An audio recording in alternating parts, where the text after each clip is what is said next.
So we finally got the EZA details for the LR Goku Black. Obviously, Dokkan went a little quiet for the past couple days on this guy's EZA details. So a lot of people were confused, thinking maybe he wasn't going to EZA during the celebration. But you can see right here, we did get the details. And I'm really hoping he's going to be good. Because especially with, INT transforming Goku Black not being the best EZA, then it makes an EZA like this. He needs to be a little bit above average. He needs to be pretty good here. So I'm really looking forward to his EZA, though. He's got potential to be insane. And as always, thanks to Dokkan World for the translations. So we can just go ahead and get right into it. You can see his leader skill, Future Saga category key +4, HP and attacking defense plus 150%, and then extreme int type key +4, HP and attacking defense plus 100%. Exactly what we expected, so nothing really crazy with that. I've said this in previous videos, but the 150% leader skill thing, I don't know, man. I'm just really not a big fan of it. I think it at least has to be 170% because they could be some pretty valuable leader skills with being 4 key and then 170%. And by them, I'm referring to the Legendary Summon LRs when they get their EZA. So I wish they would change this, but that's just me.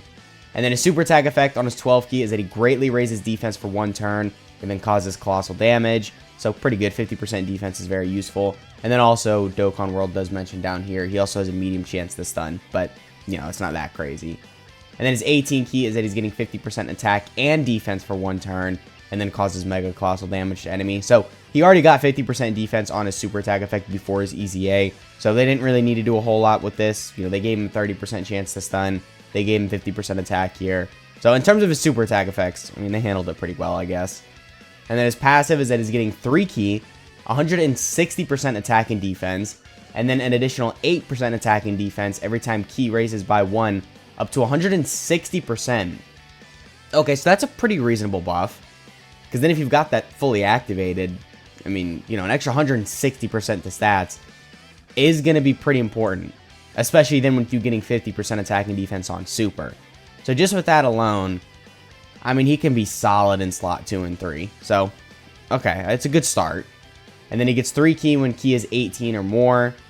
Okay, that's interesting. And then he launches an additional super attack when key is 22 or more. Okay, so that actually is pretty good because, like I said, he gets that 50% defense on 12 and 18 key super. So then in slot 2 and 3, with him having guaranteed built-in additionals at 22 key, then you're getting at least 2 guaranteed 50% defensive raises. And then he also has this buff right here, the 160%, which if you get fully activated, if you're getting the 22 key super, you're going to get very close to getting this fully activated. So then between all the, defensive buffs from this buff right here, and then you get the 50% defense on super, then he can look pretty good in slot 2 and 3. But that's not necessarily what we need for an extreme class unit like this, but I digress.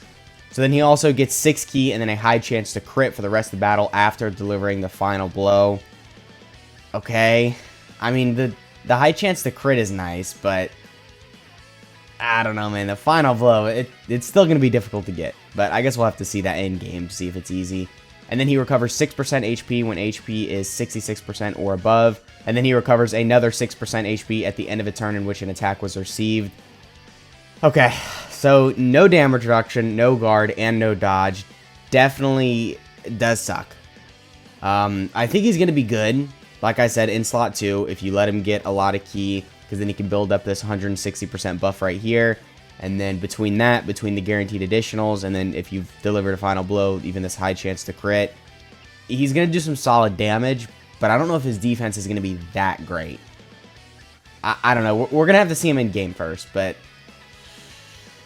I don't know, man. This isn't that crazy. Like I said, earlier in the video, he does need to be a little bit above average, and this is definitely kind of mid. It's not horrible, but it's not really great either. So I think mid is kind of the right term for his EZA. But anyway, let's check out his rage mode. So I'm assuming the condition for it did not change because it doesn't specify in here. But the condition for it wasn't insanely difficult to get. So, it doesn't really matter. But anyway, his super attack effects on his 12 key is that he's greatly raising attack for 1 turn, causes destructive damage to enemy. 18 key massively raises attack for 1 turn, causes destructive damage to enemy. And then his passive is that he's getting 6 key, and then an additional 2 key per key sphere obtained, and then he gets attacks effective against all types. Okay, so actually this is pretty good because he gets 6 key and an additional 2 key when you get a key sphere, so he's not going to be struggling to get a super attack whatsoever, and then he gets attacks effective against all types, so that kind of helps his damage a little. But yeah, with these like giant form rage mode units, typically I like some key, and then just a little bit of damage. They probably could have given him a little bit more damage, maybe a crit chance, maybe some additionals, something like that, because, I mean, the effective against all types is nice, but it's not going to make you that much more impressive in terms of your damage. It's really just like a little extra buff, but this is still pretty good. Like I said, he's got a lot of ki, so that definitely is a good thing. So yeah, overall, I don't know. I'm not thrilled with his EZA, but this isn't horrible. It definitely could have been worse. I'll say that. But let me know in the comments what you guys are thinking of his EZA. Let me know if you think this is another Extreme Class fumble, or do you think this is the start of the redemption arc for Extreme Class? And yeah, I hope you guys enjoyed the video, and I'll catch y'all in the next one.